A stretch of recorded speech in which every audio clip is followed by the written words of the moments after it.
Que a graça e a paz de Jesus esteja com todos que estão ligados a nós nesse momento. Que a bênção de Deus esteja sobre a sua vida. Eu gostaria de compartilhar uma palavra de Deus nessa hora, que está no Salmo 37, versículos 4 e 5, onde o salmista diz: confie no Senhor e faça o bem, habite na terra e alimente-se da verdade.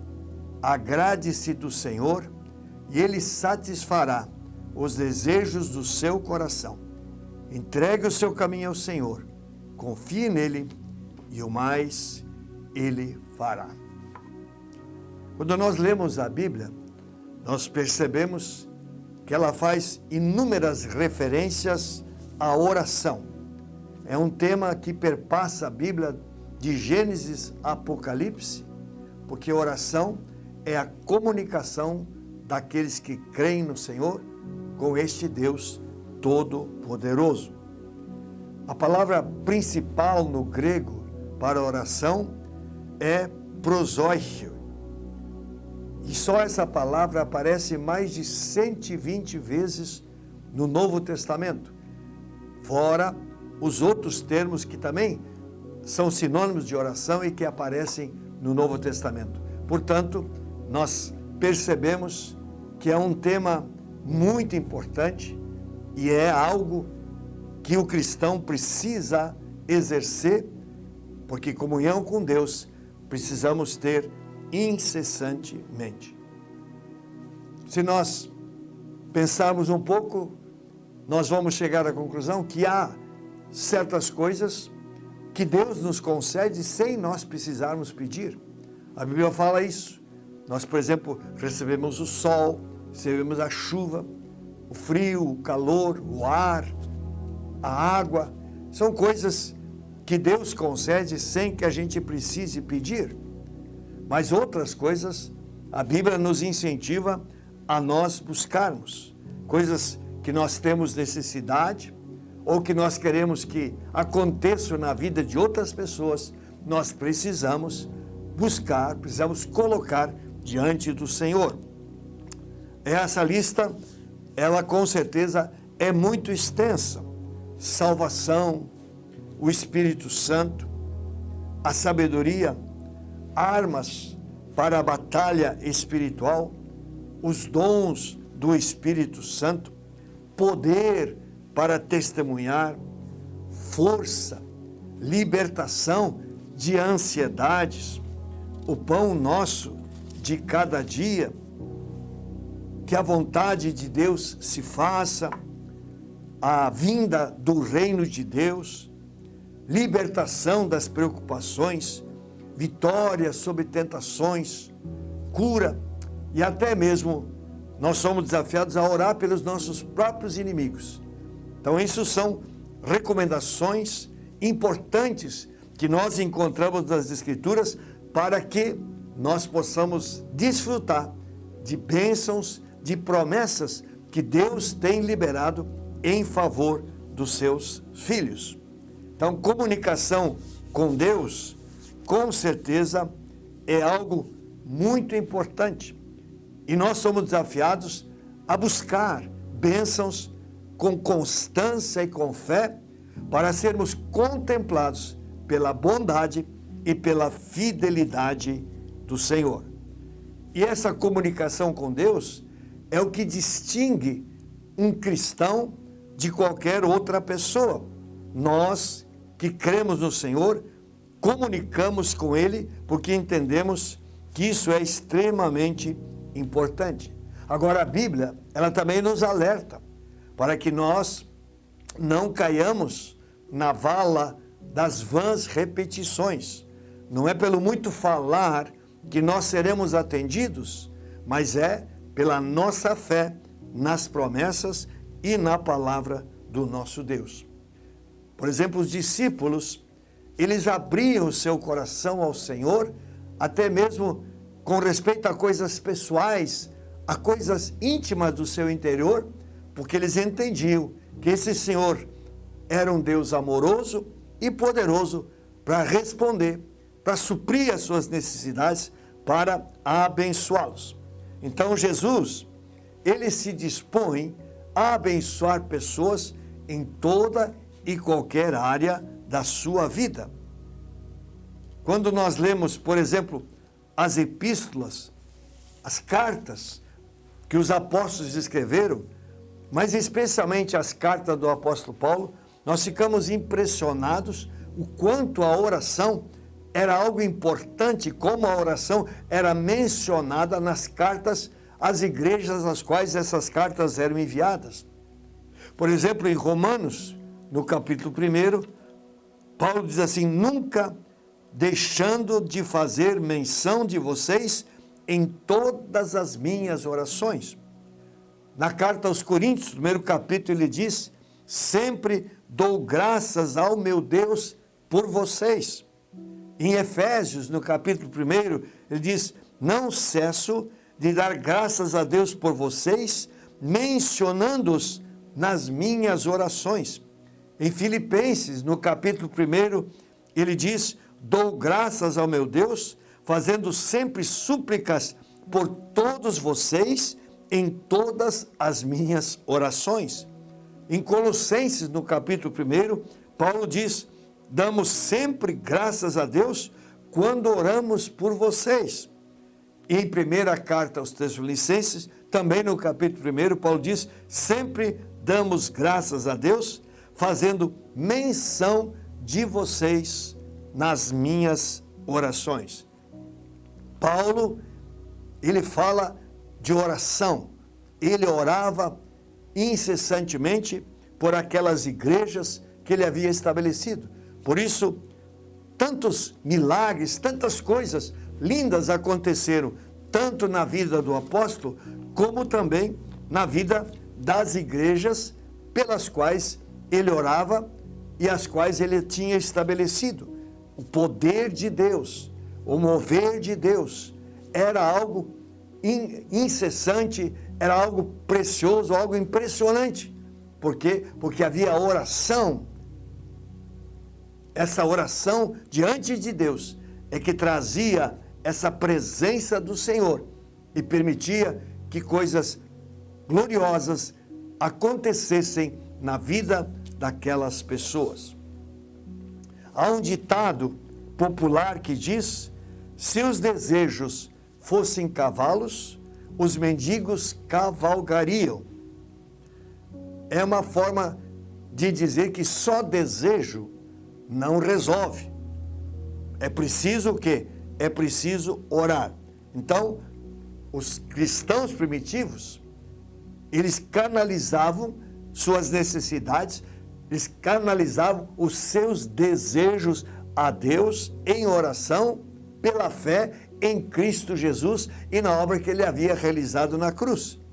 E essa deve ser também a nossa prática.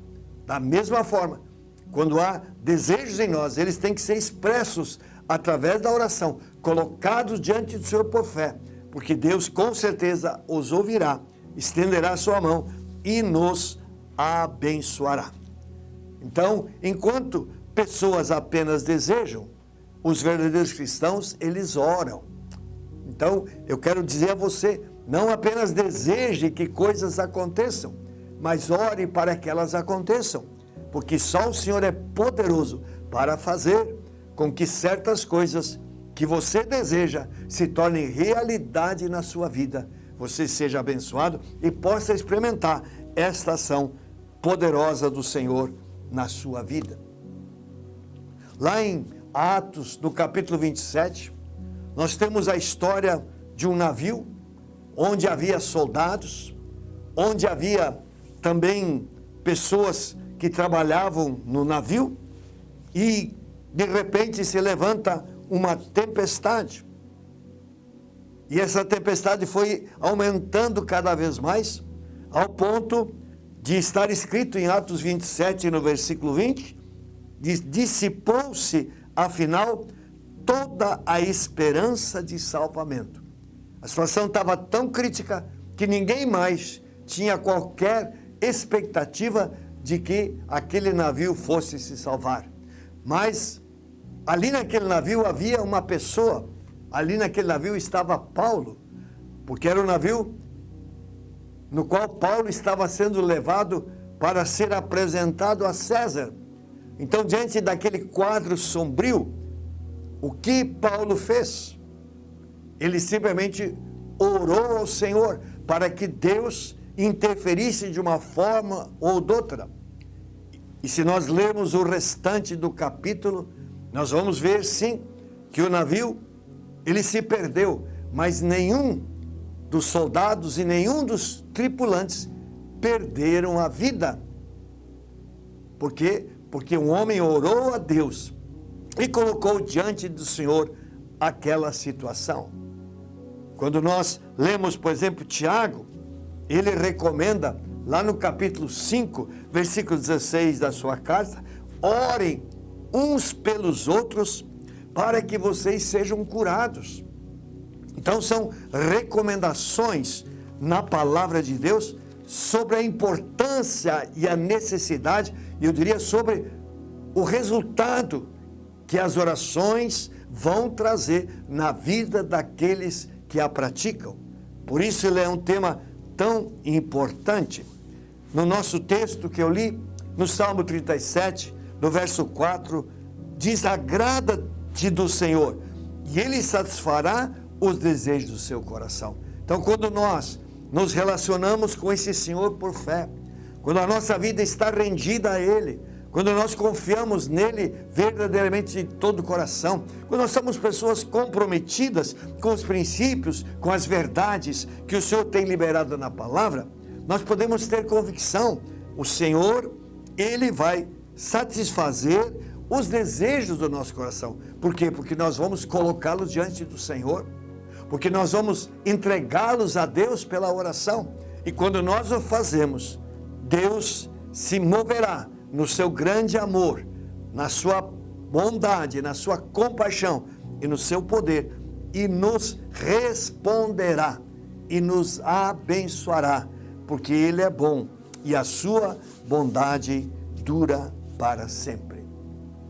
Então, oração é um tema muito repetido, mas é um desafio constante para a vida do verdadeiro cristão. Hoje, nossa vida é uma vida muito corrida, temos muitos compromissos, muitas responsabilidades, e muitas vezes nós não tiramos o tempo necessário para estar diante do Senhor. Não oramos a Deus, colocando diante dele situações, circunstâncias e necessidades pelas quais nós estamos passando.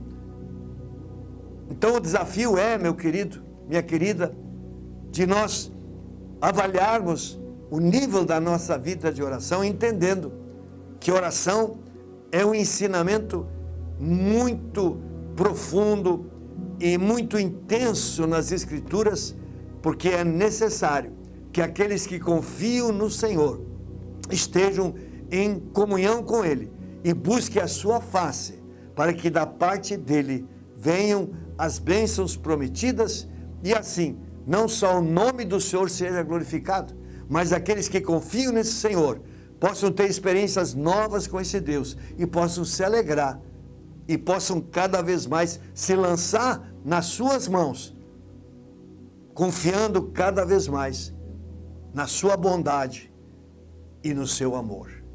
Por isso, oração é um instrumento maravilhoso deixado por Deus para aqueles que creem no nome de Jesus. Que não só hoje, mas sempre você seja uma pessoa que entre na presença do Senhor em oração. Que você coloque nas suas mãos cada área de necessidade ou cada situação que de repente apareça diante de você, para a qual você precisa de uma interferência sobrenatural. Deus, Ele é fiel. Com certeza, Ele vai ouvir a sua oração, Ele vai vir em seu socorro e Ele vai lhe atender para que o seu nome cada vez mais seja glorificado. Deus, Ele é fiel. Ele não apenas ouve, mas Ele responde à oração dos seus filhos. Que Deus abençoe a sua vida e leve você a uma vida cada vez mais intensa, cada vez mais profunda e cada vez mais comprometida em oração diante deste Senhor. Que Deus te abençoe. Eu quero orar. Senhor Deus, obrigado pelos ensinamentos que nós temos nas Escrituras sobre oração. Eu quero orar por cada um que está conectado conosco, que ele compreenda a importância da oração e seja um homem ou uma mulher que de fato coloquem sua vida e suas demandas diante deste Senhor pela oração. Eu oro em nome de Jesus. Amém.